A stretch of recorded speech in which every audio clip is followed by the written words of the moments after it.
Hoje estou com a doutora Pabla Mendes, que é advogada previdenciária. E é um prazer ter você aqui, Pabla. Eu que agradeço o convite. Eu acho que vai ser um bate-papo muito legal. Ah, eu tenho certeza disso. Doutora, muita gente está dizendo que a previdência no Brasil está ficando cada vez mais distante. Isso é verdade?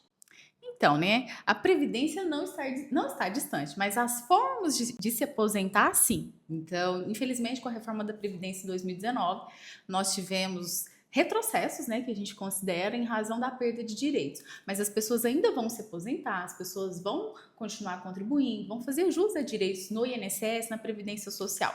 Então, com a reforma, sim, nós tivemos um distanciamento ali, algumas Sim. pessoas tinham expectativas de se aposentar em uma determinada data, e vamos ter que trabalhar um pouquinho mais para A isso. maioria já estava acostumada com aquela idade, né? Mudou a idade, não é? A diferença da idade mesmo. Exatamente. A maior mudança que a gente fala da reforma da Previdência diz respeito à aposentadoria por tempo de contribuição. Ela deixa de existir e dá lugar somente à aposentadoria por idade. A aposentadoria por idade ela já Ah, existia, sim. só que com exigência de idade diferenciada. Então, antes da reforma da Previdência, falando da aposentadoria por idade, a mulher se aposentava aos 60 anos de idade com 15 de contribuição. Com a reforma, ela falou assim: ó, mulher, você vai se aposentar com 62. Então, aumentaram 2 anos. 2 anos. Os mesmos 15 anos de tempo de contribuição.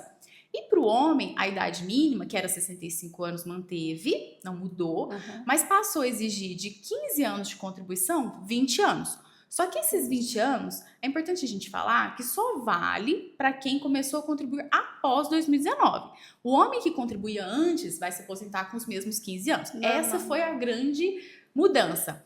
E aí essa aposentadoria por tempo de contribuição, ela não deixou de existir, mas aí passaram a existir regras de transição, né? Por pontos, idade mínima, pedágio 100%, que a gente fala, pedágio 50%, então são várias regrinhas. Ainda ela existe, mas como o próprio nome diz, é transição, até que a lei comece a valer somente os 65 anos de idade para o homem e 62 para a mulher. Entendi. Muito bom, né, tirar essa dúvida, porque muita gente tem essas dúvidas ainda, né? Sim, porque, embora, né, a reforma da Previdência agora já tem quase 7 anos, né? Nós estamos falando de um passado recente, né? Onde as pessoas elas ainda vão aproveitar e não vão precisar esperar os 65 anos de idade para o homem e 62 para a mulher. E nós temos outras regras que não foram alteradas, a exemplo da aposentadoria da pessoa com deficiência, que não existe idade mínima, ou na aposentadoria, na hipótese de aposentadoria por idade da PCD, da pessoa com deficiência, tem critérios mais vantajosos, essa não foi alterada, é importante a gente falar sobre isso. Muito Tá? bom saber. Quem estava perto de se aposentar acabou sendo muito prejudicado pelas novas regras. Quem estava muito próximo, né, ali de se aposentar, acabou que não teve tanto prejuízo. Mas assim, eu vou dar um exemplo. Então, o homem, né, que tinha ali 33 anos de tempo de contribuição, ele pode utilizar-se de uma regra chamada regra do pedágio 50%. O que diz essa regra? Homem, você com 33 anos de contribuição, cumpre os 2 anos que faltavam, porque o requisito mínimo para aposentadoria por tempo de contribuição, é importante a gente falar, são 35 anos para o homem, 30 anos para a mulher. Aí o que essa regrinha falou? Se lá na reforma da Previdência, em novembro de 2019, o homem tivesse pelo menos 33 anos e a mulher 28, eles cumpriam os 2 que faltavam, então 33 mais 2 dá 35, 28 mais 2, 30 anos. E cumprir o pedágio. O que é o pedágio? É o tempo a mais. Então, aquela pessoa ela tinha uma expectativa de se aposentar com 35 anos de contribuição, o homem sem exigência de idade mínima, porque a legislação dizia isso, e a mulher com 30 anos de contribuição. Aí a lei veio e falou assim, ó, você paga os 2 que estavam faltando e cumpre mais a metade desses 2. Então, no total, aquele homem, por exemplo, se ele tivesse 33 anos, ele teria que cumprir os 2 mais 1, então 36. E a mulher cumpria os 2 que faltavam para os 30, e aí completava mais 31. Essa regra não tem exigência de idade mínima, só que ela tem a incidência de um redutor, que a gente fala, que é o fator previdenciário. E esse fator previdenciário ele foi criado há muitos anos atrás, lá em 1999. Em outras palavras, o que ele faz?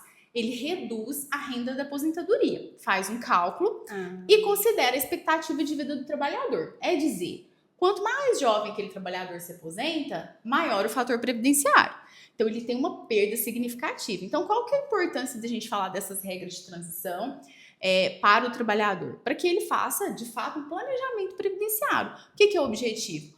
Olhar o tempo dele lá em 2019, verificar se ele tem tempo especial. É muito comum, Gi, muitas pessoas trabalham em atividade de risco, são as que a gente fala insalubre ou perigosa, e podem aumentar o seu tempo de contribuição lá em 2019. Então, eu dou um exemplo de um operário. Tá ali, chão de fábrica, indústria, ou mecânico de manutenção. Essa pessoa, ela pode somar esse tempo a maior. O homem, por exemplo, aumenta 40% nesse período. É o que a gente chama de atividade especial. Então, se é um mecanismo, claro, se a pessoa de fato tiver o direito, não são para todas, mas tem muita gente que tem e não sabe.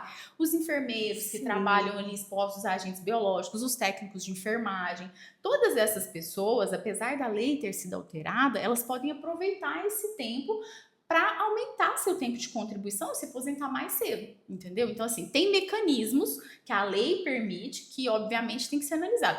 Então, a minha dica é, se tem um requisito para uma regra de transição, considerando que nós falamos de pelo menos 4 aqui, idade mínima, pontos, ou pedágio, né? Verifique qual que é a mais vantajosa. Por quê? Às vezes a pessoa está achando que vai esperar muito tempo para se aposentar, ela já pode ter um direito ali com uma renda que para ela faz sentido e ela tem que olhar o que ela vai deixar de ganhar até a próxima data de aposentadoria, porque nós estamos falando de 4 regras. Veja, são regras em que a pessoa não vai precisar esperar os 65 anos de idade para o homem e 62 para a mulher. Mas ela vai precisar verificar qual é a mais vantajosa, entendeu? Então, seria como quem trabalha mais com riscos, que você falou, médico, enfermeiro, sim, mecânico.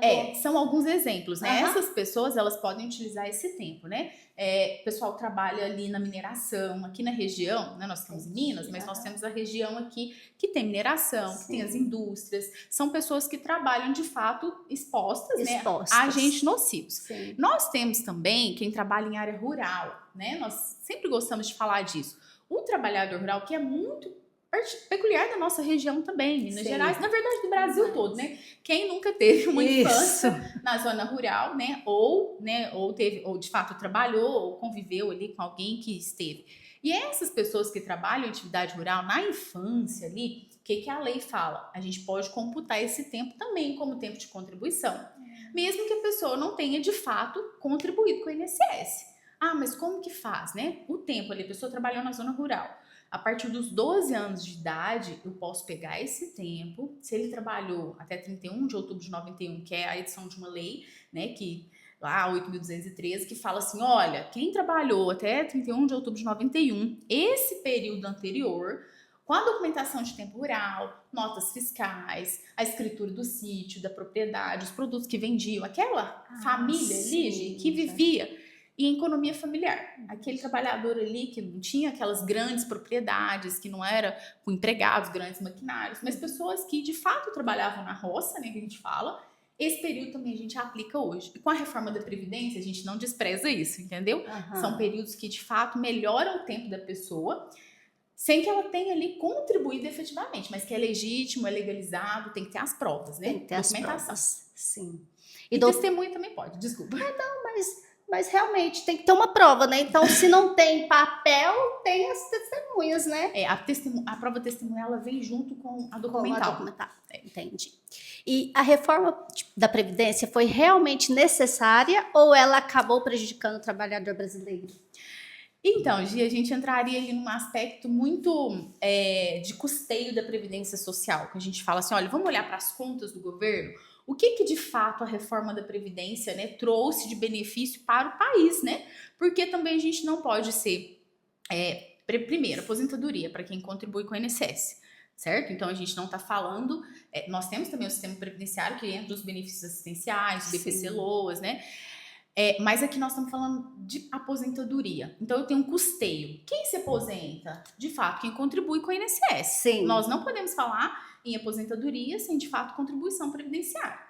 Aí, quando a gente olha para as contas do governo e olha para o âmbito de previdência social, e a gente não pode olhar nessa perspectiva somente do INSS, mas também dos servidores públicos, dos militares, do Poder Judiciário, Legislativo, todo o sistema previdenciário, e a gente vê uma reforma tão significativa dentro do INSS, é só uma pontinha do iceberg, é Sim. só um pouquinho daquilo que é todo o sistema. Então, a gente considera que a redução que teve para as contas do governo, e essa foi justificativa de que a população está envelhecendo, que vai viver muito, o governo não tem dinheiro para pagar todo mundo, não é verdade? A gente percebe que do ponto de vista de custeio da Previdência Sim. é muito pequeno. Então, nós teríamos que pensar em uma reforma, às vezes, menos drástica, porque eu acredito que pegou uma parte muito pequena. Não que eu estou dizendo que todo mundo tem que ser prejudicado, Sim. mas o sistema é muito maior, entende? E aí, de fato, quando a gente olha para a qualidade de vida do brasileiro, para o teto previdenciário, porque as pessoas também têm um teto para receber. Então, Sim. nós temos trabalhadores que às vezes ganham, hoje o teto é 8.500 e pouco, que ganham muito mais que isso, mas vão se aposentar limitado ao teto, porque contribuíram de fato, né? Limitado ao teto. Então, o assunto reforma da Previdência, ele é um pouco delicado nesse aspecto. A gente, como especialista, lamenta, porque nós olhamos na perspectiva do segurado, na perspectiva do trabalhador, daquele que de fato trabalhou, contribuiu, sonhou, lutou e agora vai ter que refazer a rota ali para realmente ver uma forma possível, né, vantajosa, né, e que faça jus ali ao tempo de vida dele, de trabalho. Não tem como também responder uma coisa da que a gente também não sabe do futuro, né? Você sabe, que você estuda, que você está vendo, né? Mas para frente a gente não sabe 100% de que vai acontecer realmente, né? Muita gente paga o INSS a vida inteira e mesmo assim não consegue se aposentar. Como isso é possível? É lamentável, né? Sim. E a gente atribui isso a vários fatores. Tem a questão do planejamento, né? As pessoas às vezes contribuem, mas não identificam se estão contribuindo no código correto.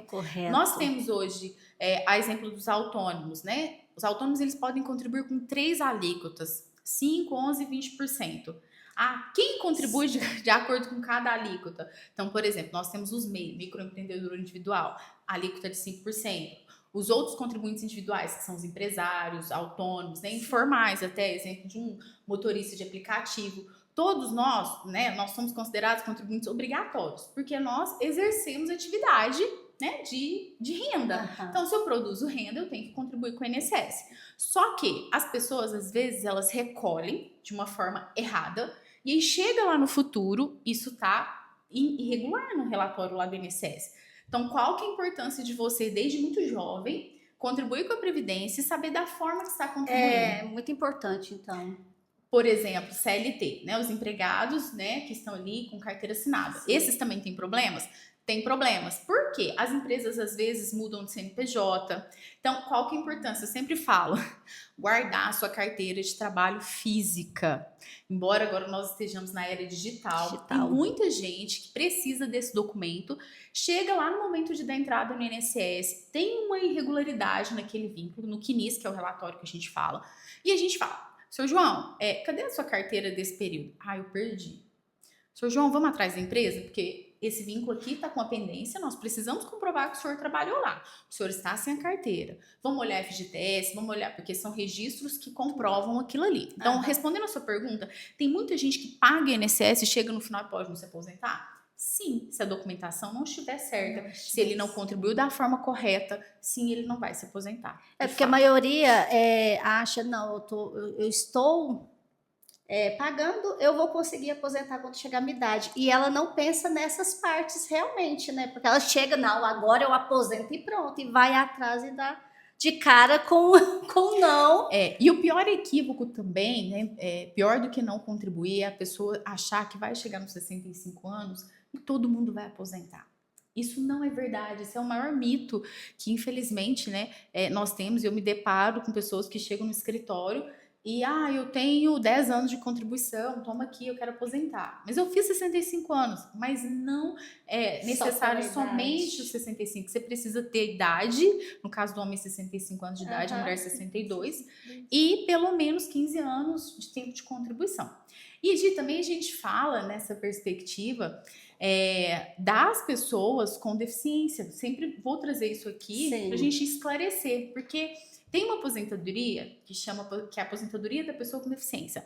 Ela também existe na modalidade por tempo de contribuição e por idade. E as pessoas pensam que a aposentadoria da pessoa com deficiência da APCD, vou simplificar para ficar mais fácil, somente para quem está inválido, incapacitado. Isso não é verdade. Aposentadoria da PCD é para quem tem uma condição, não que incapacita necessariamente, mas que limita aquela pessoa nas atividades do dia a dia. Eu sempre dou como exemplo, a gente tem a pessoa que faz uso da cadeira de roda, sim, bengala, sim, mas nós também temos as pessoas que têm artrose, fibromialgia, hernia de disco, visão monocular, perda auditiva, são condições, são diagnósticos que sozinhos, obviamente, não vão dar direito à aposentadoria, mas se avaliados em conjunto com o que ela vive ali no dia a dia, né, com as dificuldades que ela tem. Então, por exemplo, uma pessoa com visão monocular contribui a mais de 30 anos de contribuição. Aquela pessoa tem barreiras, tem limitações para as atividades do dia a dia e às vezes ela não sabe que ela se aposenta mais cedo. E eu sempre gosto de deixar como exemplo, no caso, o homem, se a deficiência dele, a gente vai falar de graus, né? Leve, moderado, grave, e esse grau depende do que das adaptações daquela pessoa ali do dia a dia. Então, supondo que uma pessoa tem visão monocular e ela precisa de alguma adaptação no ambiente de trabalho, ou ainda que não tenha adaptação, é natural que essa pessoa faça as coisas com mais lentidão. Então, para ela, a visão periférica é um pouco prejudicada. Isso tudo são barreiras que ela enfrenta. E o fato dela ter a condição diagnosticada lá, com o código da doença, né, o CID, o Código Internacional da Doença, e mais a contribuição, o homem vai se aposentar com 33 anos de tempo de contribuição, sim, grau leve, e a mulher com 28 anos. E se for moderado, esse tempo reduz. No caso do homem, reduz para 29. E se for grave, 25. A mulher também reduz a 4 anos. Então, por que eu tô falando isso? Porque são condições que as pessoas às vezes não imaginam que podem enquadrá-la como PCD, como pessoa com deficiência. E esse enquadramento dá direitos legítimos. Aqui na aposentadoria, uma aposentadoria mais cedo, mais vantajosa, sem esperar a idade mínima, sem fator previdenciário. Lembra que eu falei no começo da conversa do fator previdenciário? Que é um redutor na aposentadoria. Sim. Na aposentadoria da pessoa com deficiência, não tem. Então, por exemplo, uma pessoa que tem hernia de disco, às vezes ela fala, não, eu não sou pessoa com deficiência, porque eu não ando, eu não preciso de bengala. Entendi. Né? Então, a gente traz isso porque, apesar das regras gerais trazerem critérios um pouco mais rígidos, né, para concessão, né, para conceder o benefício, nós temos regras mais específicas que poucas pessoas sabem que podem ter direito. É bom saber, tá vendo? A gente nem imagina o tanto de coisas que a gente tem para facilitar, né? E também tem horas que a gente tem dúvidas e não sabe onde procurar. Doutora, tem muita gente dizendo que a nova realidade do brasileiro é trabalhar até morrer. Isso é verdade ou exagero? É um exagero. Com uma certa indignação, né? Porque, de fato, a aposentadoria por idade, ela coloca um pouquinho mais distante as pessoas, né, que vão se aposentar. Mas é um exagero, porque esse exagero é um desfavor para quem está no mercado de trabalho e fala assim, eu não vou contribuir com o INSS. Sim. Eu vou só fazer uma previdência privada, porque o INSS vai quebrar mesmo, a aposentadoria está distante. Só que também nós não podemos deixar de falar dos benefícios que estão antes da aposentadoria. Tá? Nós temos o auxílio doença, nós temos a aposentadoria por invalidez, nós temos a pensão por morte para os dependentes. Então, por exemplo, eu ainda estou distante da minha aposentadoria, mas eu sou jovem para a Previdência, por assim dizer, tenho os meus filhos e estou contribuindo. Então, se acontecer alguma coisa, por mais que eu esteja longe de me aposentar, os meus filhos estão protegidos. Eles vão ter acesso à pensão por morte, meu marido vai ter direito. Então, a gente sempre fala que ficou um pouco mais difícil? Ficou, mas não é para desesperar, é para se organizar, é para se planejar, é para olhar qual é o objetivo daquela pessoa, como que ela vai contribuir com o INSS, é como CLT, empregado, é como autônomo, ou ela é dona de casa, ele é estudante, é uma pessoa que se dedica. Os estudantes, as donas de casa, fazem parte de uma categoria dos contribuintes facultativos, ou seja, a própria lei faculta, dá o direito, ele paga se ele quiser. Então, são pessoas que não têm renda. São, por exemplo, igual a dona de casa, tá ali a vida toda cuidando da casa, dos filhos, né? E aí, ela pega e tem simplesmente o direito de se aposentar privado porque ela não conhece. Então, o que eu falo para os esposos dos meus clientes?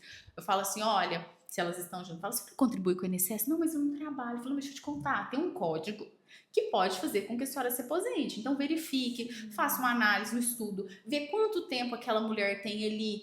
Porque, às vezes, ela já tem 10 anos de tempo de contribuição, e aí os filhos nasceram, foi um acordo da família, Sim. dela não trabalhar e tá tudo certo. Só que ela também pode olhar para ela e planejar a sua aposentadoria, se organizar para quando chegar na hora, ela ter o tempo direitinho e não depender, Gi, do benefício assistencial. Porque as pessoas acham, né, volto aqui a falar que todo mundo aos 65 vai se aposentar. Só que esse é um benefício, BPC Loas, benefício de prestação continuada, pago para as pessoas, né, no caso, para os idosos acima de 65 anos ou para as pessoas com deficiência que fique comprovada a invalidez daquela pessoa. E são 2 critérios. No caso das pessoas com deficiência ou do idoso, nós precisamos também comprovar a questão da renda. Então, tem a questão ali das pessoas fazerem parte de uma família que não tem uma renda, é 1/4 do salário mínimo. Então, é dizer, eu somo toda a renda, divido pelo número de pessoas e não pode ultrapassar R$ 405, que hoje é 1.621 dividido por 4. Então, as pessoas acham, eu gosto sempre de frisar muito isso, tem que pagar INSS para se aposentar, senão você vai ter que ficar à mercê de um benefício assistencial que às vezes não vai ter como comprovar a renda, porque às vezes o marido tem uma aposentadoria de R$ 2.000. Nesse formato, essa pessoa já não teria direito ao BPC Loas. Entendi. Muito bom saber, né? Tirar essas dúvidas. Porque tanta gente tem pedido o INSS negado hoje em dia. O que está acontecendo por trás disso? Que muita gente está reclamando que está tendo esse pedido negado, né? Então, o que está acontecendo por trás disso? Primeiro ponto, né? O INSS, em muitos casos, ele é injusto mesmo, né? Tem a injustiça e eu não posso aqui... Não pode... eu não posso dizer que é sempre justo, porque se não fosse, não teríamos tantas ações, né? E que bom que tem a justiça para resolver isso, né? E a segunda questão é que, de fato, em alguns casos, a pessoa não instrui, não organiza a documentação da forma correta. É dizer, ela vai lá, paga INSS a vida toda, igual eu falei agora há pouco, e não observa se está fazendo da forma correta, se isso está sendo vinculado lá no CNIS, no relatório, se tem a documentação, não organiza tudo da forma que tem que ser e o INSS vai negar. Então, por exemplo, a atividade especial que eu mencionei, dos enfermeiros, das pessoas, dos técnicos de enfermagem, de quem está trabalhando exposto a agente nocivo ruído, agente químico, cancerígeno, tem gente que trabalha em laboratório, trabalha exposto a agente cancerígeno, né? E aí, esse pessoal, eu trabalhei. Simplesmente vale eu falar que eu trabalhei, eu ter o meu contra-cheque ali mostrando meu adicional? Não, você tem que ter um documento chamado PPP. Esse documento chama Perfil Profissiográfico Previdenciário. Ele é emitido pelo RH, onde você trabalhou. E ele é um documento com 20 e poucos campos. Cada campo, eu não vou estender aqui porque é muito técnico, mas cada campo tem uma informação relevante para a Previdência Social, para o INSS. Se esse campo não estiver preenchido corretamente, o INSS vai indeferir. E com razão. Porque se ele não tiver feito corretamente, então o INSS...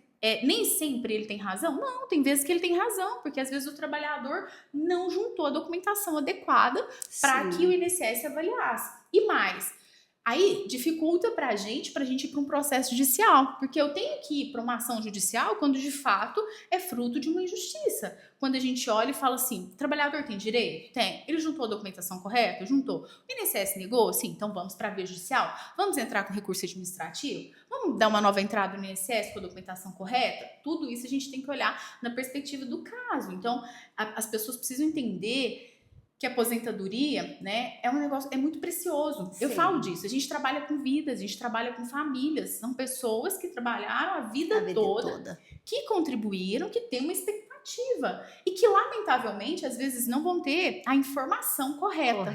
Então, a informação hoje é tudo, né, a gente fala... A pessoa precisa se planejar, a pessoa precisa se organizar. Então, eu sempre oriento não fazer o processo administrativo sozinho. Procura a ajuda de um advogado especializado em direito previdenciário. Ele vai poder te orientar, vai poder te direcionar para que a pessoa chegue lá e melhore as chances. Porque mesmo a gente fazendo tudo isso, às vezes a gente dá entrada no benefício INSS indefere. Mas o que a gente tem? A gente tem uma documentação correta que nos garante o direito de ir para a justiça com mais chances daquela aposentadoria ser concedida. Então, por que o INSS nega? Porque às vezes é injusto ou porque não apresentou a documentação adequada. Correta. Tá? E por que os processos do INSS estão demorando tanto para sair? É outro drama, né? De quem enfrenta o drama. sistema. Muito. São milhares, né, de processos. Hoje o processo ele é eletrônico. Eu atuo há mais de 13 anos. Quando eu comecei, o processo a gente agendava lá no INSS um dia e levava a pastinha de documentação. Então o que a gente fazia? A gente entrava lá no site do INSS, colocava os dados do trabalhador, agendava, ia lá e entregava. Então, por exemplo, eu agendava hoje e às vezes ia ter horário só daqui 30 dias. E tá tudo certo, a gente ia lá e era acostumado a isso.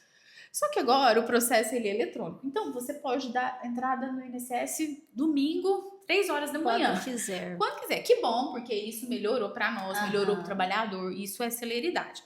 Então, primeira resposta. O INSS hoje ele não dispõe de número de funcionário para poder analisar. É humanamente impossível a gente dizer que os servidores, né, os funcionários do INSS vão dar conta de analisar tudo. Entendi. Porque nós temos um pedido, sempre tem alguém pedindo. Essa é a primeira questão.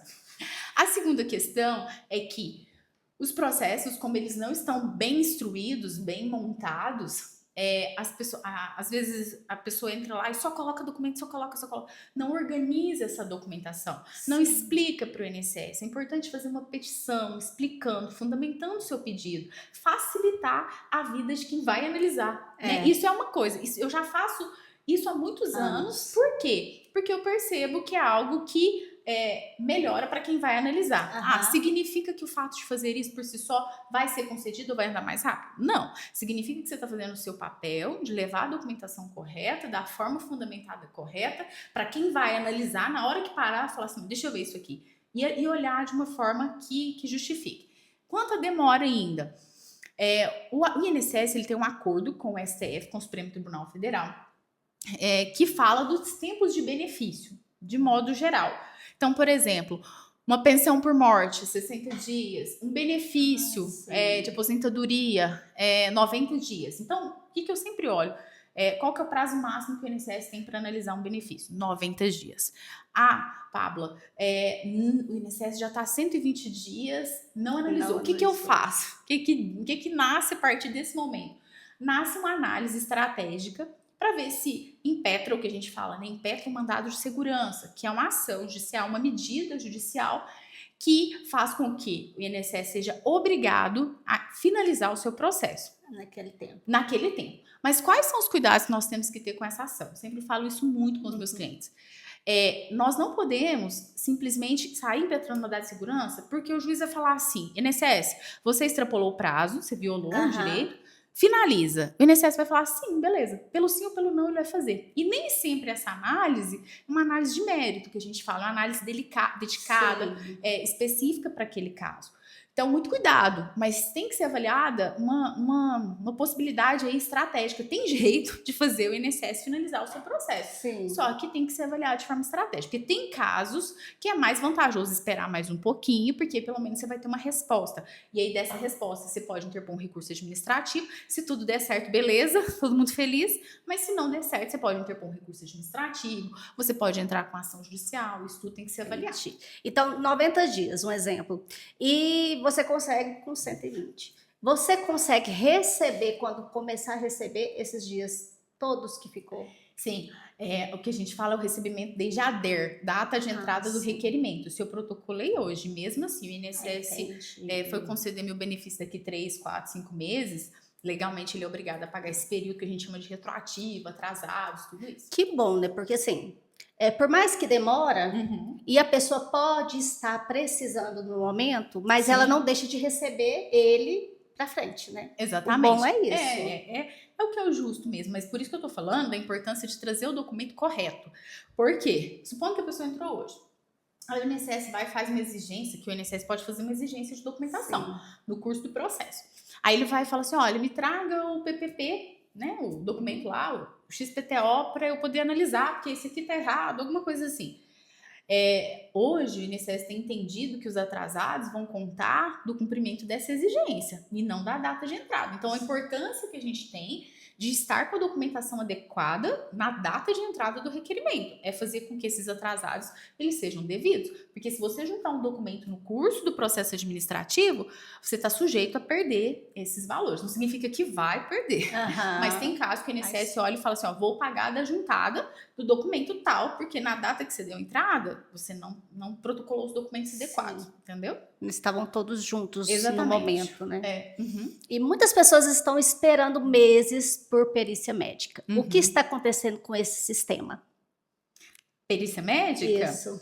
Aí isso é uma outra questão. Você fala do INSS ou do Do INSS. Do INSS.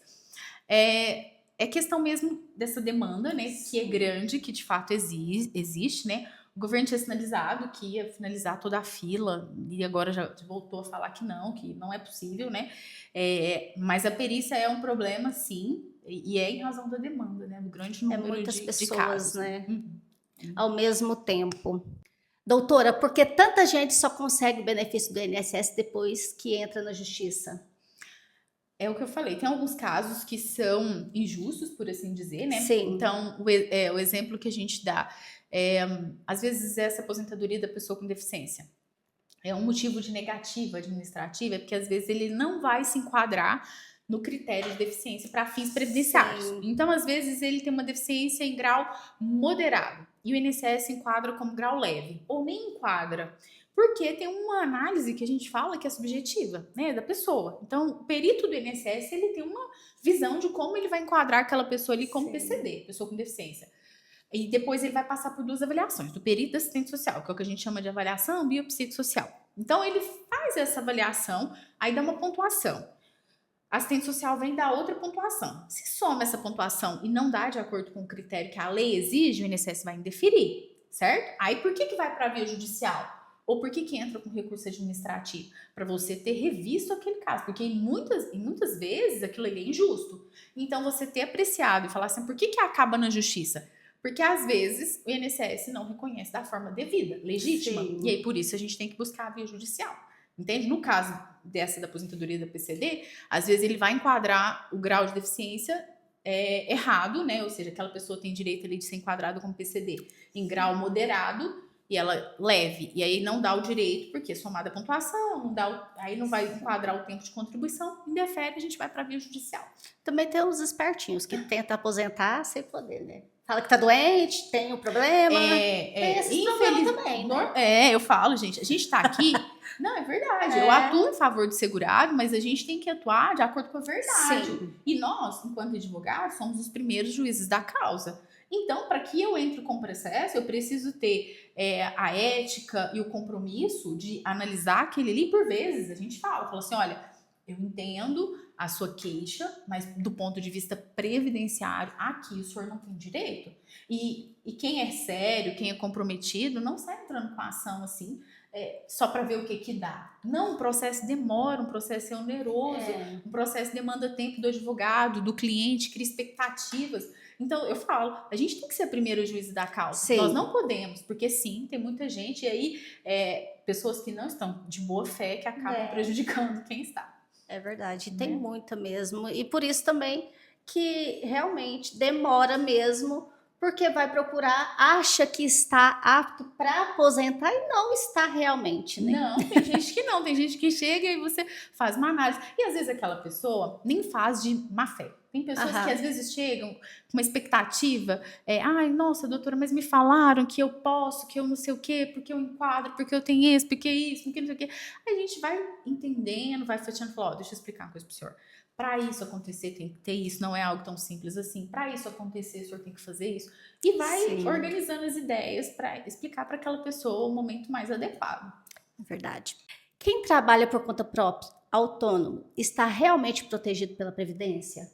Se o autônomo estiver contribuindo certinho com o INSS, ele sim está resguardado de todos os direitos. E aí nós temos como exemplo auxílio-doença, aposentadoria por invalidez, pensão por morte. Eu falo muito isso, porque tem muita gente que infelizmente vem a falecer, tem dependente, aí nós falamos do filho menor de 21 anos, da esposa ou companheira, e essas pessoas têm direito de acessar a pensão por morte, porque aquela pessoa estava contribuindo com o INSS no momento do óbito ali. O óbito. Mas voltando para os autônomos, eles têm direito à aposentadoria por tempo de contribuição, a depender daquela regrinha, né, que vai ter que analisar. Tem direito à aposentadoria da pessoa com deficiência, aposentadoria especial. É interessante a gente falar, porque recentemente nós tivemos o julgamento de um tema no STJ, Superior Tribunal de Justiça, que reconheceu para os contribuintes individuais autônomos o direito à aposentadoria especial.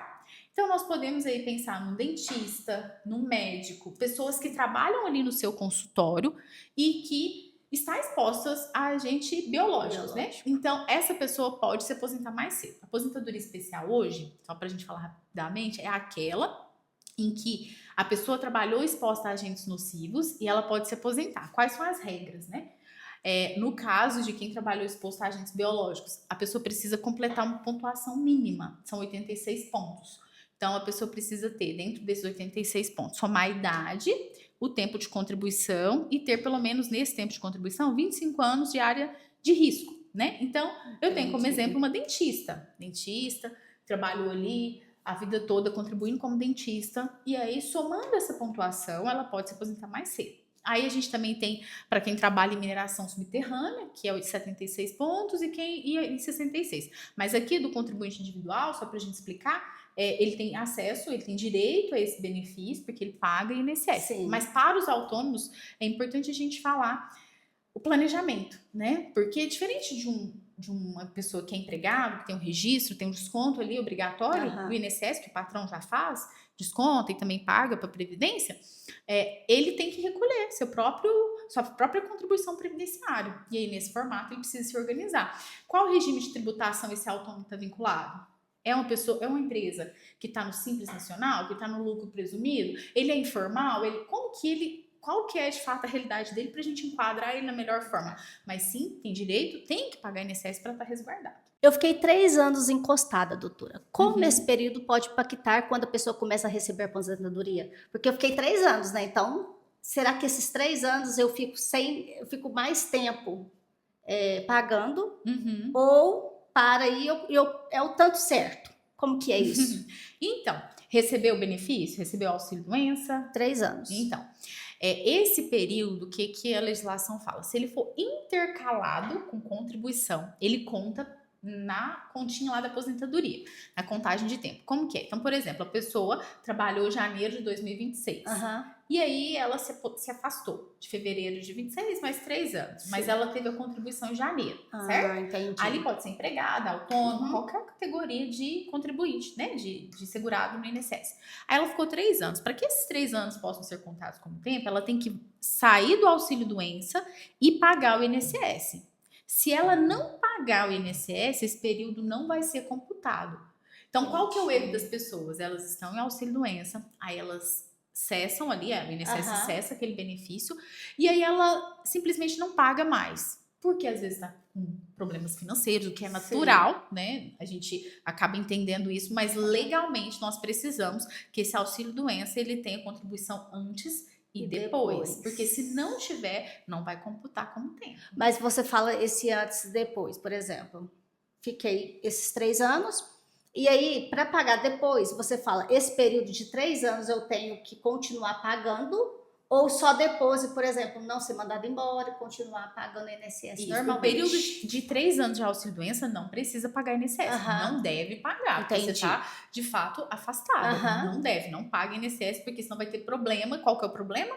O INSS vai entender que você estava em gozo de benefício e também pagando. E vai querer a devolução, porque ele vai dizer assim, olha, você está pagando INSS, você está me contando que você está trabalhando. É isso. Então, você não precisa. Então, período em gozo de auxílio-doença, invalidez, não deve ser pago contribuição previdenciária. O que acontece? Terminou o auxílio-doença. Aí essa pessoa, se for empregado, voltou para a empresa, então ela está tranquila, porque o patrão vai recolher a contribuição previdenciária. Mas se for contribuinte individual, autônomo ou facultativa, dona de casa, ele precisa pagar o INSS do mês seguinte. Então, aqui agora, nós estamos no mês de março. Se o auxílio-doença cessar em março, a pessoa tem que pagar o mês de abril. Não paga março. Paga, mesmo que o auxílio-doença tenha terminado dia 5 de março, ela não vai pagar março. Ela vai pagar só abril, entendeu? Abril em diante ela vai pagar normalmente para que esse período seja computado. Então, não precisa pagar INSS em atraso, nada, tem que ser pago assim que terminar. É engraçado porque eu fiz a pergunta, porque eu fiquei mesmo, né? E aí muita gente fala, não, mas esse tempo computa lá pra frente, que você ficou 3 anos sem pagar. Computa nesse formato. Então tem que olhar as suas contribuições. Se você pagou o INSS depois, Certinho, aham, então não paguei. vai ter problema não, vai Ai, computar. que maravilha. Doutora, quais são os direitos previdenciários das pessoas com deficiência que muita gente não conhece? Então, é aposentadoria por idade, por tempo de contribuição para a pessoa com deficiência que contribui com o INSS. Aposentadoria por idade, mulher, 55 anos de idade, mínimo de 15 de contribuição. O homem, 60 anos de idade, mínimo de 15 de contribuição. E aí nós temos a por tempo de contribuição de acordo com o grau da deficiência, leve, moderado, grave. Então aí a gente vai ter que olhar o tempo. Essa não exige idade mínima, é um direito garantido para aquelas pessoas que tem alguma condição que limita. A exemplo, né, hérnia de disco, artrose, visão monocular, perda auditiva, fibromialgia, sequelas de uma AVC. São pessoas que têm essa condição e que contribuem. Mas nós temos também, para quem não contribui com o INSS, o benefício assistencial da LOAS, que é para aquela pessoa com deficiência. E aí a gente pode ter até uma criança, né? Uhum. Não tem problema. Aquela criança, ela tem direito a esse benefício no valor de um salário mínimo. E aí vai olhar para a renda familiar per capita, que é aquilo que a gente falou, que não pode ser inferior a superior a um quarto salário mínimo. Pais de crianças com deficiência têm algum direito previdenciário especial?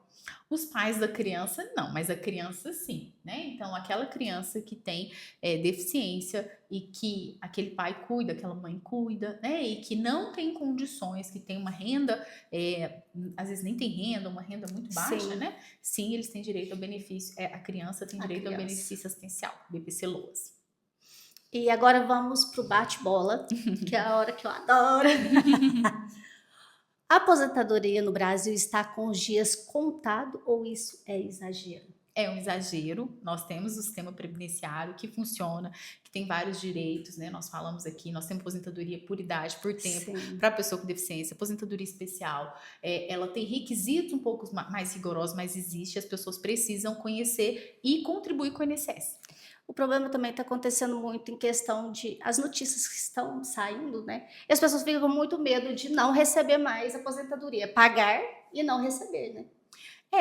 Na verdade, a pessoa pagando da forma correta, ela vai receber, é direito. E aí, é igual eu tô falando, né? As pessoas, às vezes, a carência de informação faz com que as pessoas, às vezes, desestimulem de contribuir. Não, faça uma contribuição, procure um planejamento, verifique se de fato qual que é a melhor forma de você contribuir, a forma mais adequada. Não é nem melhor, é a mais adequada, porque a legislação exige uma forma e a pessoa precisa estar ciente de como poder fazer. E se você pudesse dar um único conselho previdenciário para todos os brasileiros hoje, qual seria? Fazer um planejamento previdenciário. Olhar para isso enquanto você é jovem.